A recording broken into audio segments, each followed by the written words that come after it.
कहानी शुरू होती है और हमें एक अजीबोगरीब फैमिली दिखाई जाती है जिसमें थे मॉम, डैड और उनके 3 बच्चे, जिनमें 2 लड़कियां और 1 लड़का था। ये अजीब परिवार आबादी से बहुत दूर रहता था, मतलब बिल्कुल ही सुनसान जगह पर। और इन लोगों ने अपने घर के चारों तरफ ऊंची ऊंची दीवारें बांध रखी थी ताकि इन्हें बाहर का कुछ भी पता ना चल सके। साथ ही इनके परिवार के कुछ अजीब नियम थे, जैसे कि माँ बाप अपने बच्चों को बाहर नहीं जाने देते और तो और ये लोग अपने बच्चों को घर पर ही पढ़ाते थे। साथ ही इन्होंने अपने बच्चों को ये भी बता रखा था कि दुनिया का सबसे खतरनाक जानवर बिल्ली है, इसलिए जब भी तुम बिल्ली को देखो तो तुम्हारी गांड फटनी चाहिए। फिर हम देखते हैं कि तीनों बच्चे एक रिकॉर्डिंग सुन रहे होते हैं जो कि इनकी माँ ने इन्हें सिखाने के लिए रिकॉर्ड की थी। वहीं दूसरी तरफ हम इन सबके डैड को देखते हैं जो कि एक फैक्ट्री में काम करता है। फिर वो अपनी ही फैक्ट्री की सिक्योरिटी गार्ड को अपनी कार में बिठाकर घर लाते हैं। उन्होंने सिक्योरिटी गार्ड की आंखों पर पट्टी बांध रखी थी ताकि उसे ये पता न पड़े कि ये लोग रहते कहाँ पर हैं। अब डैड यहाँ पर सिक्योरिटी गार्ड को घर इसलिए लाए हैं ताकि ये उसके बेटे के साथ मजदूरी करके उसकी शारीरिक जरूरतों को पूरा कर सके।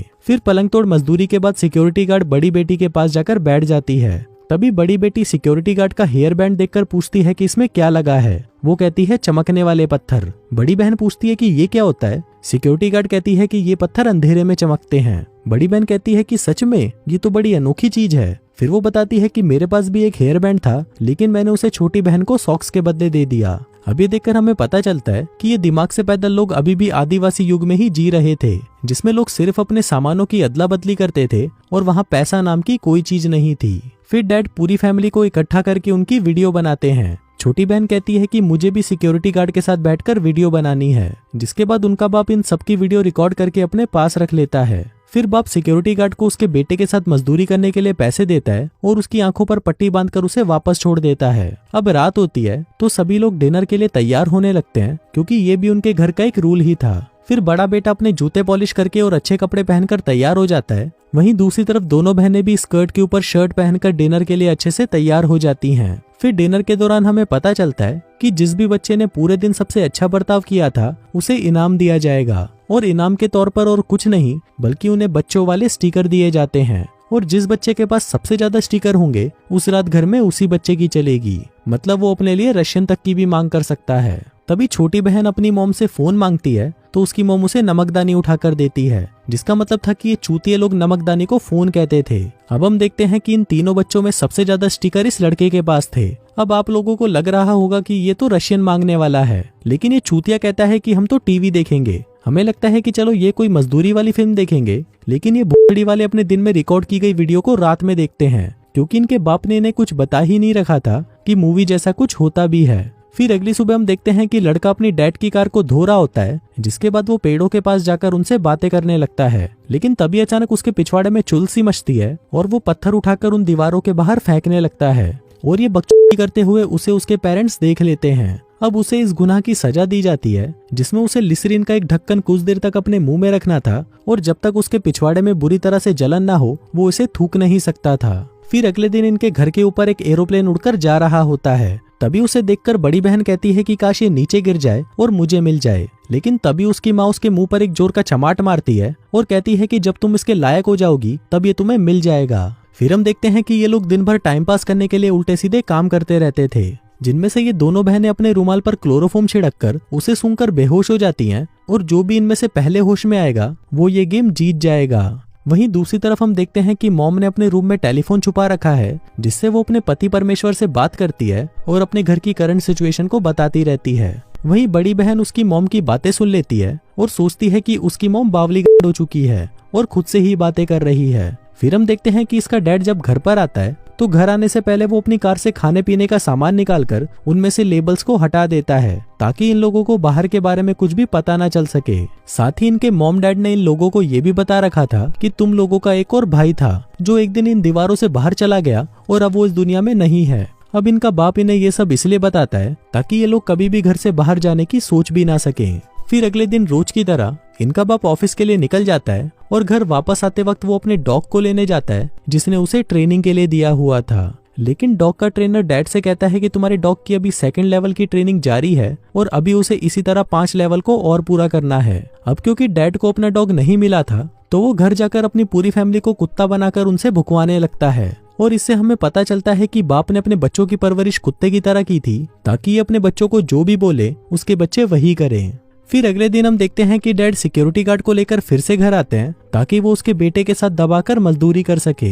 लेकिन इस बार वो सिक्योरिटी गार्ड उस लड़के को अपना कीबोर्ड चाटने को कहती है, लेकिन लड़का ये पाप करने से मना कर देता है। जिसके बाद सिक्योरिटी गार्ड बड़ी बहन के पास जाती है और उससे पूछती है कि क्या तुम्हें ये हेयर बैंड चाहिए जिसमें ये चमकीले पत्थर लगे हैं। बड़ी बहन कहती है कि हाँ मुझे चाहिए। सिक्योरिटी गार्ड कहती है तो तुम्हें इसके बदले मुझे भी कुछ देना होगा। बड़ी बहन कहती है कि क्या देना होगा। सिक्योरिटी गार्ड कहती है कि इसके बदले तुम्हें मेरा कीबोर्ड चाटना होगा। अब क्योंकि बड़ी बहन को वो हेयर बैंड चाहिए ही था, इसलिए वो दबाकर उसके गुलाबी कीबोर्ड को चाटने लगती है। अब कीबोर्ड चाटने के बाद बड़ी बहन को लगता है कि शायद सिक्योरिटी गार्ड को इससे बहुत मजा आया होगा, इसलिए अब वो भी अपना कीबोर्ड चटवाना चाहती थी। तभी बड़ी बहन छोटी बहन से कहती है कि क्या तुम्हें ये हेयर बैंड चाहिए। छोटी बहन कहती है कि हाँ मुझे ये चाहिए। बड़ी बहन कहती है तो इसके बदले तुम्हें मेरा कीबोर्ड चाटना होगा। अब छोटी बहन सबसे पहले उसका कंधा चाटती है क्योंकि बड़ी बहन को ये पता नहीं था कि कहाँ चटवाने में ज्यादा मजा आता है। इसके बाद बड़ा भाई बाहर अपने एरोप्लेन के साथ खेल रहा था कि तभी वहाँ पर बड़ी बहन आती है और कहती है कि ये एरोप्लेन मेरा है, ये मुझे दे दो। तभी बड़ी बहन उसका एरोप्लेन लेकर घर से बाहर फेंक देती है। अब ये लोग घर से बाहर तो जा नहीं सकते थे, इसलिए जब इन बच्चों का बाप घर पर आता है तो बेटा बाप को कहता है कि मेरा एरोप्लेन बाहर गिर गया है, प्लीज वो मुझे उठाकर दे दो। तभी उनका बाप अपनी कार में बैठकर बाहर जाता है और बिना पैर को कार से नीचे रखे एरोप्लेन को उठाकर अंदर आ जाता है, क्योंकि उसने अपने बच्चों को बता रखा था कि घर से बाहर पैर रखते ही बाहर जो शैतान लोग हैं वो तुम्हें नुकसान पहुंचा सकते हैं, इसलिए वो लोग भी घर के बाहर पैर नहीं रखते। फिर एक दिन हम देखते हैं कि इनके घर में एक बिल्ली आ जाती है और अब जैसा कि इनको पता है कि ये दुनिया का सबसे खतरनाक जानवर है, इसलिए इसे देखते ही सबकी फटने लगती है। तभी लड़का अपने हाथ में हथियार लेकर उस बिल्ली की तरफ आगे बढ़ता है और उसे उस हथियार से मारकर मार डालता है। फिर जब ये बात इनके बाप को पता चलती है तो वो अपने सारे कपड़े फाड़कर और अपने शरीर पर लाल रंग लगाकर घर पहुंचता है और सभी से कहता है कि बाहर रहने वाले शैतानों ने मेरी गांड फाड़ दी। फिर अगले सीन में हमें पता चलता है कि इन बच्चों की माँ फिर से प्रेग्नेंट है और फिर डैड अपने बच्चों को बताता है कि तुम्हारी माँ एक बच्चे और एक कुत्ते को जन्म देने वाली है, जिसको सुनकर सारे बच्चे तालियां बजाने लगते हैं। अब कुछ दिन बाद सिक्योरिटी गार्ड फिर से इनके घर आती है और फिर से बड़े बेटे को अपना कीबोर्ड चाटने को कहती है, लेकिन वो फिर से मना कर देता है। फिर मजदूरी करने के बाद वो बड़ी बेटी के पास जाती है और उसे अपना कीबोर्ड चाटने को कहती है, लेकिन अब बड़ी बेटी भी उसे मना कर देती है और उससे पूछती है कि मुझे इसके बदले में क्या मिलेगा। वो कहती है कि मैं तुम्हारे लिए हेयर जेल लाई हूँ, इससे तुम अपने बालों को कैसे भी सेट कर सकती हो। बड़ी बहन कहती है कि मुझे ये नहीं चाहिए, जिसके बाद वो बताती है कि अगर तुम मुझे तुम्हारे बैग में रखी वीसीआर टेप दे दोगी तब जाकर ही मैं तुम्हारा कीबोर्ड चाटूंगी। उसके बैग में रखी हुई टेप्स हॉलीवुड मूवीज की टेप्स थी और सिक्योरिटी गार्ड उसे अपना कीबोर्ड चटवाने के बदले वो दे देती है। फिर जब घर में सभी लोग सो जाते हैं तभी बड़ी बहन उस टेप को चलाकर देखने लगती है। अब उसने उसमें बॉक्सिंग की मूवी देखी थी तो वो भी उसके डायलॉग्स को कॉपी करके एक्टिंग करने की कोशिश करती है और ये पहली बार था कि इसने पहली बार अपने घर से बाहर की कोई दुनिया देखी थी। लेकिन फिर पता नहीं इसके बाप को इसके बारे में कैसे पता चल जाता है, जिससे वो बहुत ज्यादा गुस्सा हो जाता है। जिसके बाद वो उस वीसीआर टेप को अपने हाथ पर लपेटकर उससे बड़ी बहन को दबाकर मारता है। जिसके बाद उनका बाप सिक्योरिटी गार्ड के घर जाता है और इस पाप के लिए उसे भी कुत्ते की तरह मारता है। अब क्योंकि इनके बेटे के साथ मजदूरी करने के लिए कोई लड़की नहीं थी तो उसका बाप उसकी माँ से कहता है कि अब बेटे को अपनी मजदूरी की प्यास अपनी दोनों बहनों से ही बुझानी पड़ेगी।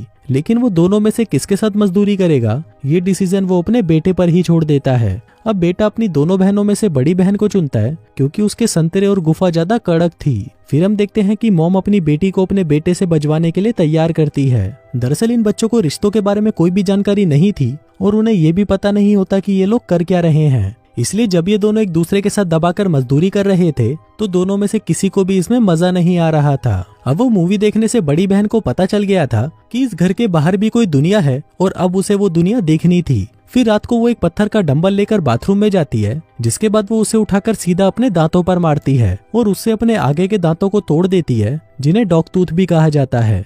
अब बड़ी बहन ने ऐसा इसलिए किया क्योंकि उनके पेरेंट्स ने उन्हें बता रखा था कि जब तक तुम्हारे डॉग टूथ ना टूट जाए तब तक तुम इस घर के बाहर नहीं जा सकते। और डॉग टूथ इतने मजबूत होते हैं कि वो सिर्फ बुढ़ापे में ही टूटते हैं, इसलिए बड़ी बेटी अपने डॉग टूथ को खुद ही तोड़ देती है। जिसके बाद वो अपने डैड की कार की डिक्की में जाकर छुप जाती है, क्योंकि उसे पता था कि बाहर की जमीन पर वो कदम नहीं रख सकती, इसलिए वो कार की डिक्की में जाकर छुप गई। इसके बाद जब उसके बाप को पता चलता है कि उसकी जवान बेटी घर से भाग गई है तो वो सभी लोग उसे घर के बाहर ढूंढने लगते हैं। लेकिन अब कोई भी उसका नाम नहीं जानता था क्योंकि इन भूत वालों ने उसका कोई नाम ही नहीं रखा था, इसलिए वो सभी उसे भौंक कर बुलाने लगते हैं, लेकिन उन्हें उसके बारे में कुछ पता नहीं चलता। जिसके बाद कई घंटों तक ऐसे ही भौंकने के बाद वो सभी वापस घर के अंदर आ जाते हैं। अगले दिन डैड अपनी कार को लेकर अपने ऑफिस की तरफ निकल जाता है, जिसकी डिक्की में अभी भी उसकी बड़ी बेटी छुपी हुई थी। और इसी के साथ ही ये कहानी यहीं खत्म हो जाती है। दोस्तों, आपको ये फिल्म एकदम चूतिया लग रही होगी, लेकिन इस फिल्म ने अपने पीछे अवार्ड्स की लाइन लगा दी थी और इसके साथ ही इसे ऑस्कर के लिए भी नॉमिनेट किया गया था। बाकी दोस्तों, आपको वीडियो कैसी लगी मुझे नीचे कमेंट करके जरूर बताना।